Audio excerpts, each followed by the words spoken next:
நீங்களே எப்படி இருக்கீங்க? இது ஆல் பர்பஸ் ஃப்ளார் எடுத்து பண்ணது பீஸா, ஹோம்மேடு பீஸாக்காக பண்ணது.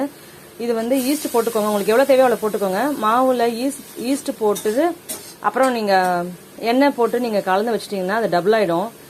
அதுக்கப்புறம் இந்த மாதிரி வந்துடும். இது வந்து மிச்சம் எக்ஸஸாக இருக்கிறது, அதனால போட்டு இதை மூடி வச்சிருக்கேன், வேறு ஏதாவது யூஸ் பண்ணிக்கலாம்னு சொல்லிட்டு. அதுக்கப்புறம் வந்து நீங்கள் வந்து இதில் டாப்பிங் பண்ணுறதுக்கு உங்களுக்கு எது தேவையோ, எங்களுக்கு தேவையானதை நாங்கள் எடுத்துக்கிட்டோம். ஆனியன், அதுக்கப்புறம் மஷ்ரூம், அதுக்கப்புறம் கேப்சிகம், டொமேட்டோ, அப்புறமா இதில் வந்து பன்னீர் இருக்குது. பன்னீர், தயிர், சில்லி ஃப்ளேக்ஸு, அப்புறம் pepper powder, garam masala powder, அதுக்கப்புறமா red chilli powder, Kashmir chilli powder, கொஞ்சம் உப்பு, அப்புறம் இந்த ஈஸ்ட்டில் கொஞ்சம் சுகர் சேர்த்துக்கணும், சொல்ல மறந்துட்டேன். இதெல்லாம் சேர்த்து இது மாதிரி மேரினேட் பண்ணி வச்சுக்கோங்க. ஓவனில் பண்ணாதனால மஷ்ரூம் இந்த மாதிரி ஒரு தடவை டீப் ஃப்ரை பண்ணி வச்சுக்கோங்க. மேரினேட் பண்ணி வச்ச பன்னீர் இந்த மாதிரி ஃப்ரை பண்ணி வச்சுக்கோங்க. இதில் என்ன ஆயிலா இல்லை கீ உங்களுக்கு என்ன ஆயில் சேர்த்துக்கோங்க, வேணான்னா கீ சேர்த்துக்கோங்க. ஓவனில் வைக்காதனால நம்ம என்ன பண்ண போகிறோம், இந்த மாதிரி நான்ஸ்டிக் தவாவோ இல்லை எதாக இருந்தாலும் எடுத்துக்கோங்க. எடுத்துட்டு இது மாதிரி நெய் தடவிக்கோங்க. கீயும் போட்டு இந்த மாதிரி மாவை போட்டு ஃபிளாட் பண்ணி வச்சுக்கோங்க. இது மேலே டாப்பிங் போடணும்.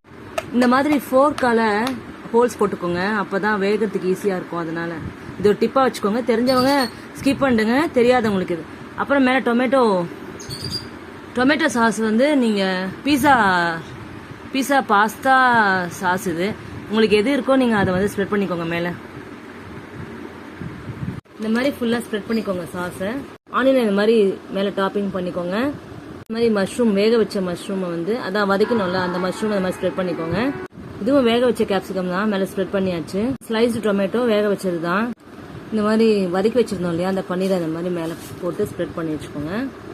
அப்புறம் இந்த மாதிரி குட்டி குட்டியாக சாப் பண்ணி வதக்கின கார்லிக்கை மேலே ஸ்ப்ரெட் பண்ணிக்கோங்க.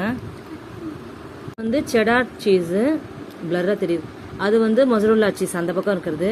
இது ரெண்டையுமே கிரேட் பண்ணி வச்சது. அதுக்கப்புறம் இது வேக வைக்கும் போது நீங்கள் அது மேலே போட்டுட்டு அதுக்கப்புறம் வேக வைங்க. செடார் சீஸ் எதுக்கு போட்டதுன்னா டேஸ்ட்டுக்காக, டேஸ்ட் என்ஹான்ஸ் பண்ணுறதுக்காக. அதுக்கப்புறம் வந்து இது மாதிரி ஸ்ப்ரெட் பண்ணிவிட்டு நான் வந்து இந்த ஆரிகனை நாங்கள் யூஸ் பண்ணியிருக்கோம். உங்களுக்கு எது தேவையோ, உங்ககிட்ட எது இருக்கோ நீங்கள் அதை யூஸ் பண்ணிக்கலாம். இப்போ இதை வந்து ஸ்டவ்ல வச்சாச்சு வேகிறதுக்காக. மேலே மூடி போட்டுருங்க.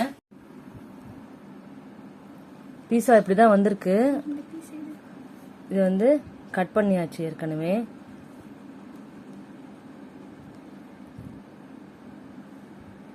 நல்லா வந்திருக்கா பாருங்க, செஞ்சு பாருங்க. பிடிச்சிருந்தா லைக் போட்டு சப்ஸ்கிரைப் பண்ணுங்க ப்ளீஸ்.